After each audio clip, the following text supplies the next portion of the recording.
మీ నాన్నగారు క్రమశిక్షణ మీకు ఒక భయం క్రియేట్ అవ్వడం, పోలీసుల వేధింపులతో మీరు ఉద్యమంలోకి వెళ్ళారు. మీరు వెళ్ళిన తర్వాత మీ వల్ల మీ తమ్ముడు కూడా బలైపోయారు. అటువంటప్పుడు మీ నాన్నగారిని కలిసి మాట్లాడాలని అనిపించలేదా మీకు? నేను వాస్తవంగా 91 నుంచి 2000 వరకు బయటకు వచ్చేవారు నా కుటుంబాన్ని కలవలేదు. నేను బయటకు వచ్చినాకనే నా కుటుంబాన్ని కలిసిన. మీకు ఇంకొక విషయం ఏంటంటే, మా తమ్ముడే కాదు, మా బ్లడ్ రిలేషన్లో మా మేనమామలు ఇద్దరు కూడా ఎన్కౌంటర్లు చనిపోయాడు. అయ్యో. మా సొంత మా అమ్మ తమ్ముళ్ళు కూడా ఇద్దరు కూడా వాళ్ళకి మీ రిలేషనేనా లేదంటే ఉద్యమంతో? వాళ్ళు కూడా ఉద్యమంతో సంబంధాలు ఉన్నాయి. వాళ్ళు కూడా ఉద్యమంలో చాలా కీలకమైన పాత్ర వహించినటువంటి వ్యక్తులు. వాళ్ళ పేర్లు వాళ్ళు కూడా మా కోల్బెల్ట్ ప్రాంతంలోనే రామకృష్ణపురం అనే ఊరుకు ఆర్గనైజర్గా ఉండే రామకృష్ణ అని చెప్పి తనను 93లో ఎన్కౌంటర్లో చేయడం జరిగింది. ఇంకొక అతన్ని ఇదే హైదరాబాద్లో అరెస్ట్ చేసి ఇదే హైదరాబాద్ని ఎన్కౌంటర్ చేయడం జరిగింది. ఇక్కడ హైదరాబాద్లో ఉమేష్ చంద్ర గారి యాక్షన్ జరిగిన తర్వాత ఆ యాక్షన్ టీంలో ప్రధాన భూమిక పోషించిన ఏదైతే టీం ఉన్నదో ఆ టీం అందరినీ ట్రేస్ అవుట్ చేసి పోలీసు ఎన్కౌంటర్ చేసింది. ఏం పేరు ఆయన పేరు? లక్ష్మీనారాయణ. అచ్చా, కుక్కటిపల్లి వివేకానంద కాలం ట్రాక్ చేసుకుంటూ వచ్చి శ్రీనివాస్ నగర్లో ఎన్కౌంటర్ అయింది. ఎక్స్చేంజ్ ఆఫ్ ఫైర్ అని చెప్పారు. టాటా సుమోలో ఆటోలో వస్తున్నప్పుడు. అచ్చా, అందులో మీ మామగారా? మా మామగారు. అయ్యో, అది ఈవినింగ్ టైంలో వివేకానంద కాలం నుంచి ఆటోలు వస్తున్నప్పుడు పోలీసులు వెనక్కి ట్రేస్ అయ్యి అమీర్పేట దగ్గరలో ఫైర్ అయింది. జరిగింది. అంటే కరెక్ట్ అయిన ప్లేస్ తెలియదు. కాకపోతే శ్రీనివాస్ నగర్ వెస్ట్. అప్పుడు ఆ టీం వాస్తవంగా అప్పుడున్న పీపుల్స్ పవర్ పార్టీ ఏర్పాటు చేసిన యాక్షన్ టీంలో తను ఒక మెంబర్. కానీ అప్పుడు మీరు బయటకు వచ్చినట్లున్నారు లోపల. కానీ తెలుసా ఇది ఉమేష్ చంద్ర చంపింది మీ మేనమామ అని? యాక్షన్ టీంలో ఈయన మెంబర్ అని అంటే వాస్తవంగా ఆదిలాబాద్ జిల్లా నుంచి ఇద్దరిని సెలెక్ట్ చేసి పంపించడం జరిగింది. ఎటు పోతానంటే వీళ్ళు వేరే పని మీద పోతానని చెప్పిన. అంటే వాస్తవంగా చెప్పరు కదా, వీళ్ళు వేరే పని మీద పోతానని చెప్పడం జరిగింది. ఈ వేరే పని మీద అంటే వాటికి అవసరాలు అనేకం ఉంటాయి, ఎక్కడికక్కడ పంపుతారు కదా. ఎవరు కూడా మళ్ళీ ఎందుకు పోతానో ఏంటిదని కూడా అడగడానికి అవకాశం లేదు, అవసరం కూడా ఉండదు కాబట్టి అడగకూడదు కాబట్టి ఎప్పుడైతే యాక్షన్ టీంలో వీళ్ళిద్దరు ఎన్కౌంటర్ అయ్యారో అప్పుడు మాకు పార్టీ డిక్లేర్ చేసింది మా యాక్షన్ టీం సభ్యులుగా వీళ్ళను చంపడం జరిగింది అన్నప్పుడు మాకు అప్పుడు తెలిసింది. అప్పటిదాకా వీళ్ళు యాక్షన్ టీంలో మెంబర్లు ఉన్నారనే సంగతి మాకు కూడా తెలియదు. వీళ్ళ అవసరాల రీత్యా ఎటు పంపుతానో అనుకున్నాం కానీ తెలియదు. ఒక అతన్ని తీసుకొచ్చి పెద్దపల్లి దగ్గర ఎన్కౌంటర్ చేసిండు. ఇక్కడ హైదరాబాద్లో జరిగిన 3 ఎన్కౌంటర్లో తను ఒక లక్ష్మీనారాయణ ఒకరు. ఇది ఎన్కౌంటర్ గుర్తుందండి. ఆటోలో తీసుకొని వస్తున్నప్పుడు వెనక నుంచి సుమోలో ఫాలో అవ్వడం, అమీర్పేట దగ్గరలో ఎక్స్చేంజ్ ఆఫ్ ఫైర్ అవ్వడం, ఆ ఫైర్లో 3 చనిపోయారు. ఆ 3లో మీ మామగారు, మీ మేనమామగారు. మా మేనమామగారు. ఓకే. మీరు 96 వరకు ఉన్నప్పుడు మీ ఇంటికి వెళ్ళలేదు, బయటకు వచ్చే వరకు అని చెప్తున్నారు. కానీ 91 నుంచి 96 వరకు ప్రవీణ్ బెల్లంపల్లిలో పోలీసుల మీద దాడులు కూడా చేశారట కదా? నేను 2001 వరకు నేను ప్రత్యక్షంగా 8 ఎన్కౌంటర్లకి తప్పించుకున్నాను. నా మీద జరిగిన దాడిలో నేను 8 ఎన్కౌంటర్లకి తప్పించుకోవడం జరిగింది, ప్రత్యేక డైరెక్ట్ ఫేస్ టు ఫేస్ ఫైరింగ్లో. సో అట్లా తప్పించుకోవడానికి గల కారణం కూడా ఏంటంటే అర్బన్ గెరిల్లా వార్ ఏదైతుందో కోల్బెల్ట్ ఏరియా నుంచి నేను ఒక్కనే ట్రైన్ అప్ అయినా. 45 డేస్ చాలా కఠోరమైన ట్రైనింగ్. నీకు ఇప్పుడు ఏదైతే బ్లాక్ కమాండోకి ఇస్తారో ట్రైనింగ్, అట్లాంటి ట్రైనింగ్ నేను ట్రైన్ చేసిన. సో నాకు అది చాలా ఉపయోగపడ్డది. నేను గెరిల్లా ట్రైనింగ్ నాకు మా ఆదిలాబాద్ జిల్లాలోనే ఇచ్చిండు. సో అప్పుడే అంటే ఏ విధంగా ఇస్తారంటారు? అది యాక్చువల్గా కఠినమైన ట్రైనింగ్ అనే విషయం తెలుసు. సేమ్ డిటో మనకి ఏదైతే పోలీస్ ట్రైనింగ్లో ఏవైతే ఎక్విప్మెంట్స్ వాడతారో అట్లాంటి అక్కడ కూడా కొండలు ఎక్కించడం, సేమ్ అట్లనే కొండలు ఎక్కేయడం, ఫారెస్ట్లో ఉరకడం, గ్రౌండ్ ఎవ్రీథింగ్ పోలీస్ ఎక్కడైతే పోలీస్ ట్రైనింగ్ కమాండో ట్రైనింగ్ ఏ విధంగా ఉంటుందో ఈ ట్రైనింగ్ ఉంటుంది సేమ్. అంటే ఆ ట్రైనింగ్ ఇక్కడ మీకు 6 ఎన్కౌంటర్లో మిస్ కావడం. నాకు 6 ఎన్కౌంటర్లో నేను తప్పించుకోవడానికి యాక్టివ్ రోల్ చేయడానికి నాకు ఉపయోగపడ్డది. ఒక్కటి చెప్పండి, బాగా లైవ్ ఉన్నది మీకు గుర్తుండిపోయింది 6లో. నేను ఒకటి కాదు 2 చెప్తా. నెంబర్ 1, నేను మా సురేష్ ఇప్పుడు ఎవరైతే మా నాయకుడు ఉన్నారో ఇద్దరం కలిసి బెల్లంపల్లి టౌన్లోనే ఒక ప్రాంతంలో మాట్లాడుకొని తను నడుచుకుంటూ వెళ్ళిపోవడం జరిగింది. నేను సైకిల్ మీద వస్తున్నా, అంటే టౌన్స్ అంటే సైకిల్ మీద నడిచి ఇట్లా తిరుగుతుంటాం కదా. వాస్తవంగా నేను పోలీస్ తెలియదు, నా ఐడెంటిఫికేషన్ లేదు. నేను వస్తున్న క్రమంలో కరెంటివ్ లేదు ఆ బస్తీలో. యాదృచ్ఛికంగా ఇప్పుడు నేను అదే బస్తీలో ఉంటాను, అదే స్ట్రీట్లో ఉంటాను, అదే లైన్లో ఉంటాను. అదే సేమ్ లైన్లో ఆ ఎర్జికు రాగానే ఇద్దరు నడుచుకుంటూ వస్తున్నారు. వాళ్ళు నాకు ఇట్లా క్రాష్ అయిన తర్వాత నేను మా మిత్రుడు ఒక మిత్రుడు ఉండే తనే కావచ్చు అనుకోని నేను సైకిల్ ఇట్లా కొంచెం ముందుకు పోయిన తర్వాత నేను ఇట్లా జస్ట్ వెనక్కి తిరిగి చూసి సైకిల్ దొక్కుతున్నా. వాళ్ళు ఇమ్మీడియట్లీ కొంచెం నాకు ఒక 10 అడుగుల దూరం పోయిన వాళ్ళు ఇమ్మీడియట్లీ యూటర్న్ తీసుకొని ఉరికి రావడం జరిగింది. నాకు అప్పటికే డౌట్ వచ్చింది, ఎవరు ఉరికేస్తారు, మన మిత్రుడు అయితే పిలుస్తాడు, ఉరికేస్తానంటే నేను శత్రువే అనుకొని కొంచెం సైకిల్ స్పీడ్ దొక్కే క్రమంలో నా సైకిల్ కింద పడ్డది. నేను పెద్ద మోర్లో పడిపోయాను. లక్కీలో ఏంటంటే నా దగ్గర 38 రివల్వర్ ఉండేది. నేను చాలా హ్యాండిల్ చేసిన దాంట్లో వెపన్ 38. చాలా సందర్భంలో నాకు ఒక్కరోజు కూడా నాకు అది ఏ సందర్భంలో కూడా నన్ను ఇబ్బంది పెట్టలేదు, నా ప్రాణాలను కాపాడేది. నేను ఇట్లా పడడమే బొక్కబోర్ల పడకుండా ఆ మోర్లో ఇట్లా పడిపోవడంతో నాకు కరెక్ట్గా నా వెపన్ ఇక్కడే ఉన్నది కాబట్టి నేను ఇట్లా తీయగలిగిన. నేను ఇట్లా పట్టడానికి ఇట్లా చెయ్యికి ఇట్లా పెట్టిను, కొట్టగానే 3 రౌండ్లు తనకు పడ్డాయి, ఆయన పడిపోయాడు. ఇంకొక అతను వైట్ షర్టు జీన్ ప్యాంట్ ఉన్నది, అతను కొట్టగానే అతను వెళ్ళిపోయాడు. నేను అక్కడి నుంచి ఎస్కేప్ అయిపోయినా. చనిపోయారు ఎవరైనా? అయితే అక్కడ ఒక గన్మెన్, ఎస్ఐ గన్మెన్, అతను ఇప్పుడు ఎస్ఐ గన్మెన్ ఇంజూర్ అయినాయి, 3 బుల్లెట్స్ జరిగినాయి. ఆ ఎస్ఐ గారు ఇప్పుడు డిఎస్పీ ర్యాంకు, అడిషనల్ ఎస్పీ ర్యాంకులో ఉన్నాడు. అంటే అక్కడ మీరు ఎస్కేప్ అయ్యారు కానీ వాళ్ళు ఇంజూర్ అయిపోయారు. రైట్, అదొకటి నెంబర్ 1. అంటే దీని పర్యావసనం వాళ్ళు ఏమైనా రివెంజ్ తీసుకోలేదా? తీసుకో, మీరు ఐడెంటిఫై అయ్యారు కదా. నేను ఐడెంటిఫై అంటే ఇక వాళ్ళకి మనం ఫైర్ చేసి మనం వెళ్ళి ఎస్కేప్ అయిపోయాం. వాళ్ళు ఎవరు మిమ్మల్ని పట్టలేదు, చీకటి కదా. ఫైర్ చేసి నేను అక్కడి నుంచి వెళ్ళిపోయినా. వాళ్ళ నేపథ్యం, వాళ్ళ పని, వాళ్ళ తర్వాత ఆ వెపన్ స్టక్ అయిందని అదైంది ఇదని ఏదో జరిగిపోయింది కదా. నెక్స్ట్ డే పేపర్లో ఏమైనా వచ్చింది? ఎస్కేప్, పోలీసుల మీద కాల్పులు జరిపి ఎస్కేప్ అయిన ప్రవీణ్ సో అండ్ సో అని చెప్పి వచ్చేసింది. అంటే మనమే వాళ్ళకి అప్పటికే తెలియదు కదా. అయితే తెలవడానికి స్కోప్ ఏమైందంటే నా జేబులో ఒక చిన్న సిటిజన్ కంపెనీ ఒకటి స్మార్ట్, అప్పుడు మనకు క్యాల్కులేటర్ ఉండేది. చిన్న ప్యాకెట్స్ అయ్యి, దాంట్లో మనం ఫోన్ నెంబర్లు కూడా ఫీడ్ చేసుకోవడానికి స్కోప్ ఉండేది. అది ఒకటి నేను తెప్పించుకున్నాం, మాకెవరో తీసుకొచ్చి ఇచ్చిండ్రు.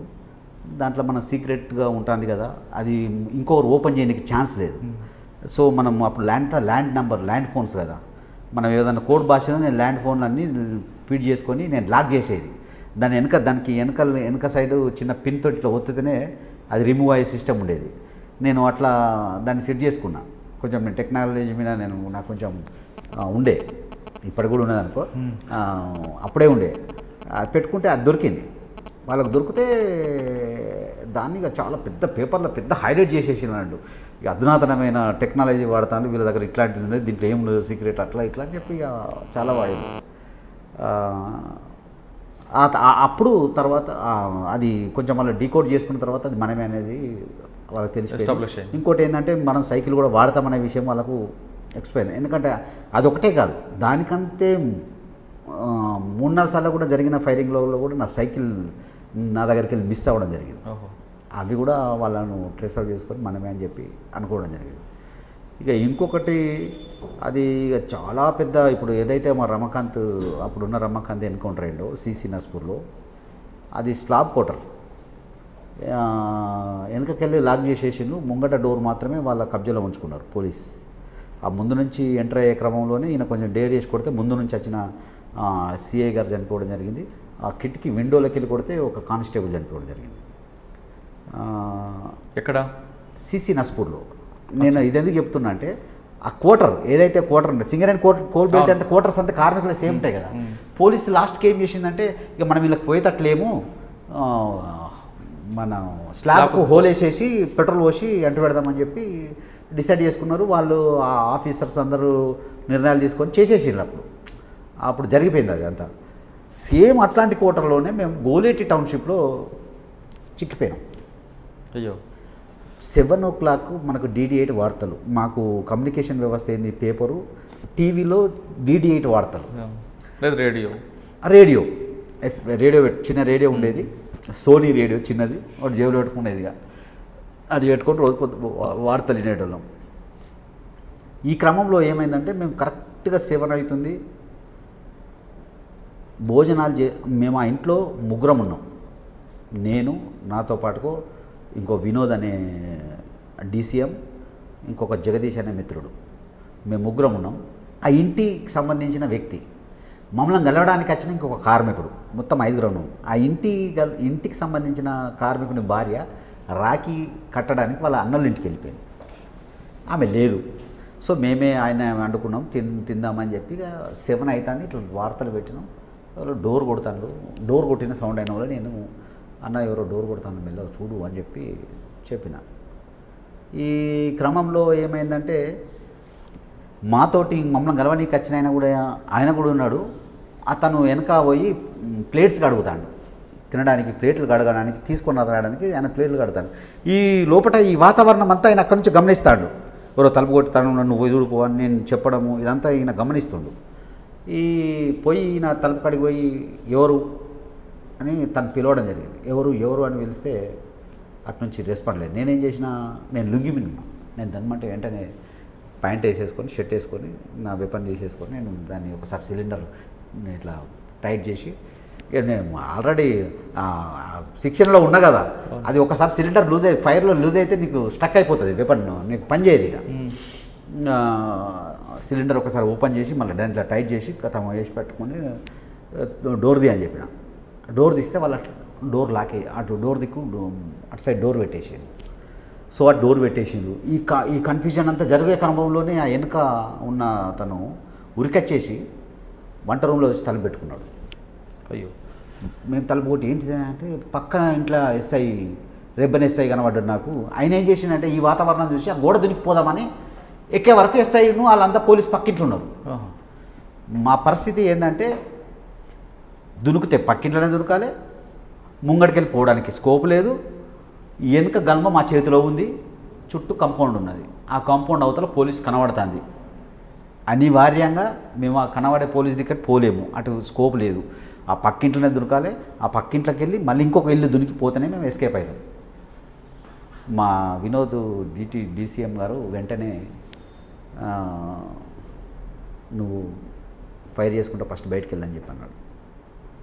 ఒక నిర్ణయం, ఫ్రాక్షన్ ఆఫ్ సెకండ్లో నిర్ణయం తీసుకున్నాం. ఇక్కడ ఉంటే సిసి నస్పూర్ రమాకాంతన తిరంగా అయిపోతాం, చస్తే అందరం చేస్తాం. ఒకవేళ ఫైరింగ్ చేసుకుంటూ పోతే ఎవరో ఒకరం బతుకుతాం అని చెప్పి ఫ్రాక్షన్ ఆఫ్ సెకండ్లలో నిర్ణయం తీసుకున్న తడువే చెప్పేసి ఆయన DCM కాబట్టి నేను అప్పటికి ఇంకా DCM కాలేదు. DCM కాబట్టి ఆయన ఏం చెప్పినట్టు నువ్వు వెంటనే నువ్వు ఫస్ట్ ఫైరింగ్ చేసి నువ్వు బయటికి వెళ్ళిపో అని చెప్పినాను. బయటికి వెళ్ళిపోవనగానే నేను ఏమాత్రం ఒక క్షణం కూడా ఆలోచన చేయకుండా వెపన్ పట్టుకుని వచ్చి నేను బయట డోర్ దగ్గర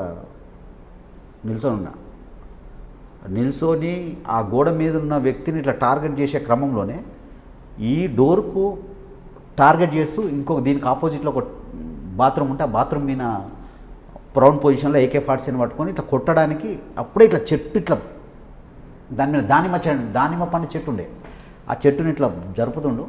నాకు అతను ఆ చెట్టు జరిపే కనబడగానే నేను ఫస్ట్ ఫైరింగ్ ఆయన మీద చేయగానే వాళ్ళు మన గెరిల్లాలో ట్రైనింగ్లో ఉంటుంది కదా, షౌట్ అనేది చాలా కీలకమైనది యుద్ధంలో. మేమున్నది ముగ్గురం, ఆ షౌట్కి మొత్తం సినిమా చూపించినాం వాళ్ళకు. నేను ఫైర్ చేసుకుంటా షౌట్ చేసుకుంటా ఎక్కడైతే ఎస్ఐ పక్క ఇంట్లో ఉన్నాడో అని చెప్పిండో అదే గోడ ఎక్కడంతో తను నాకు పోలీస్ కనబడేది. ఇట్లా గోడ ఎక్కుడుతోటే నేను అదంతా ఒక సినిమా తినగానే జరిగిపోయింది. కొట్టంగానే వాళ్ళు ఎందుకో డోర్లు వేసేసుకున్నారు. అదే ఇంట్లో దొరికినాం. మళ్ళీ నెక్స్ట్ గోడ దునికేసాం. నా వెనుకనే వీళ్ళు ముగ్గురు వచ్చేసాం. ఫటాఫట్ నేను ఒక 5 బుల్లెట్లు ఫైర్ చేసిన. నా వెనుక వచ్చిన 2 బుల్లెట్లు ఫైర్ చేసి 3 బుల్లెట్లు ఫైర్ చేసిండు. మేము జస్ట్ కొంచెం ఆ లైన్కి ఇట్లా వచ్చేసి మళ్ళీ ఓపెన్ చేసుకొని మళ్ళీ బుల్లెట్లు లోడ్ చేసుకొని మెల్లమెల్ల నడుచుకుంటూ సపరేట్గా చేసినాం. మేము ఒక 100 మీటర్స్ పోయిన తర్వాత పోలీస్ ఫైరింగ్ స్టార్ట్ చేసింది.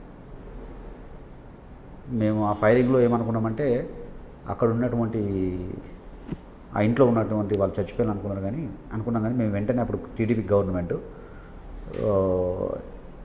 మేము వేరే దగ్గరికి పోయి టీడీపీకి సంబంధించినటువంటి ముఖ్య నాయకులందరినీ చాలా అలర్ట్ చేసి మీకు ఇబ్బంది అవుతుంది, మీకు ప్రాణాలు మీకు వాళ్ళని బాగా థ్రెట్ చేస్తే వాళ్ళు ఆ రాత్రి పోయి అక్కడ ఆ ఎన్కౌంటర్ జరిగినటువంటి ఇంటికాడ మేమైతే ఎస్కేప్ అయినామో ఇంటికాడ పోయి పోలీస్ తోటి మాట్లాడి చేసి ఆ ఇద్దరికి ఏం కాకుండా వాళ్ళను తెల్లారుజామున అరెస్ట్ చేసి తీసుకుపోయే పరిస్థితి తీసుకొచ్చాడు. అంటే మేము అక్కడ ఎస్కేప్ అవుతూనే వీళ్ళని కూడా సేవ్ చేయడం జరిగింది. అంటే మీరు ఒకవేళ చేయడం మాత్రం వాళ్ళిద్దరు అప్పుడు ఉన్న పోలీస్ ఆఫీసర్ ఏం నిర్ణయం తీసుకున్నట్టు. అంటే వీళ్ళిద్దరికి ఏం జరిగింది? మీరు ఇద్దరి మీద ఫైన్ చేసి ఒక దానిమ్మ చెట్ల మీద ఉన్న వ్యక్తికి ఒక ఎస్ఐ వాళ్ళు ఇంజ్యూర్డా కాలేదు. కానీ దాని మీద చాలా ఎక్సర్సైజ్ చేసింది పోలీస్. ఆ ఆపరేషన్ మీద ఎక్కడ ఫెయిల్యూర్ అయినాం మనం. అంటే అంత మంచి అవకాశం నీకు రాదు కదా. అసలు పై క్లోజ్ ఉంది, ఇటు క్లోజ్, ఇది ఒక డోరు, అక్కడ మొత్తం ఉన్నారు 35 మెంబర్స్ రూఫ్ మీద ఉన్నారు. 35 మంది ఉన్నారు. మేము ముగ్గురమే ఉన్నాం. 35 మంది. ఆ ఇంట్లో ఒక 10 టైమ్స్ ప్రాక్టీస్ చేసింది పోలీస్ డైరెక్ట్గా. మళ్ళీ రేపేమన్నా ఇట్లాంటివి జరిగినప్పుడు ఎట్లా ఎస్కేప్ అయ్యింది ఎట్లా అనేది చిన్న సింపుల్ లాజిక్. అసలు ఆ చిన్న ఆయన మీద ఎక్కితే ఇట్లా గల్మలు ఉంటే మేము వెళ్తే కొడితే కథం అయిపోయే పరిస్థితే కదా. అంటే అప్పుడున్న ఆపరేషన్ చేసే ఆ లీడ్ చేసే ఆఫీసర్ ఎవరో కరెక్ట్గా చేయక ఫెయిల్యూర్ అయినామని చెప్పి వాళ్ళ దాంట్లో వాళ్ళకి ఏదో పోలీస్ గిమోలు ఏదో ఇచ్చుకున్నారని చెప్పి బయట తర్వాత ప్రచారం జరిగింది. మేమైతే ఆ సందర్భంలో ఎస్కేప్ కావడం జరిగింది. ఇక అట్లా చాలా ఉన్నాయి.